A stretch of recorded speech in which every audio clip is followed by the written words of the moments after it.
রাতের গভীরতা, চারিদিকে নিস্তব্ধতা, কিন্তু আপনার মনে তখনও ঝড় বইছে। চোখের পাতা এক হচ্ছে না, অস্থিরতা আপনাকে গ্রাস করছে। এমন অনুভূতি কি আপনার অপরিচিত? আজ আমরা এমন এক অনুভূতির কথা বলবো যা আমাদের জীবনের এক কঠিন বাস্তবতা। অস্থিরতা যা আমাদের রাতের ঘুম কেড়ে নেয়। কেন এমন হয়? কিসের এত চিন্তা? পার্থিব জীবনের মোহ, ভবিষ্যৎ নিয়ে অনিশ্চয়তা, সম্পর্কগুলোর টানাপড়েন, কত কিছুই না আমাদের মনকে আচ্ছন্ন করে রাখে। এই অস্থিরতা শুধু মানসিক নয়, কখনো কখনো এটি শারীরিক অসুস্থতার কারণ হয়ে দাঁড়ায়। আমাদের প্রাত্যহিক জীবনের ছোট ছোট ঘটনা থেকে শুরু করে বড় বড় সংকট, সব কিছুই আমাদের মনে ছাপ ফেলে।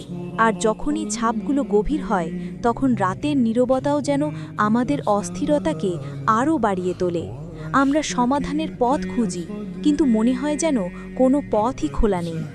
কিন্তু একজন মুসলিম হিসেবে আমাদের এই অস্থিরতার মধ্যেও এক পরম আশ্রয় আছে। আমাদের প্রতিপালক আল্লাহ সুবহানাহু ওয়া তাআলা। কুরআনে আল্লাহ বলেন, জেনে রাখো, আল্লাহর স্মরণ দ্বারাই অন্তরসমূহ প্রশান্ত হয়। সূরা রাদ আয়াত 28। এই আয়াতটি যেন অস্থির মনের জন্য এক শীতল বাড়িধারা। যখন দুশ্চিন্তার ভারে মন অচ্ছন্ন হয়ে যায়, যখন পৃথিবীর সব সমাধান পথ রুদ্ধ মনে হয়, তখন একমাত্র ভরসা আল্লাহ। সালাতের মাধ্যমে আমরা আল্লাহর সাথে সরাসরি কথা বলতে পারি।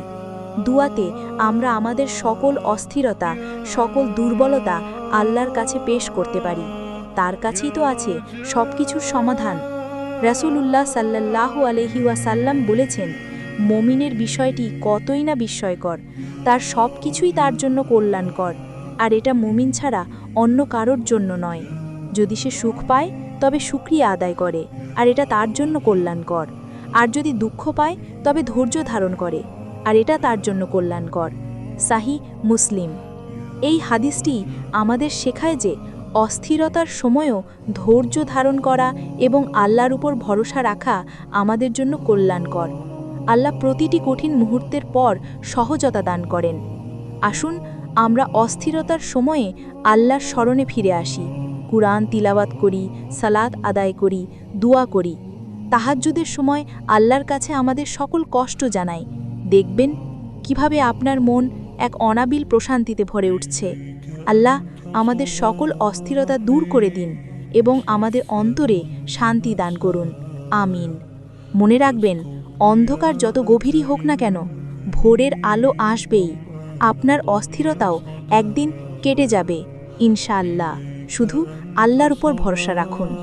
এই ভিডিওটি যদি আপনার ভালো লেগে থাকে তাহলে অবশ্যই লাইক করুন, শেয়ার করুন এবং আমাদের চ্যানেলটি সাবস্ক্রাইব করুন। আপনার মূল্যবান মতামত কমেন্ট করে জানান।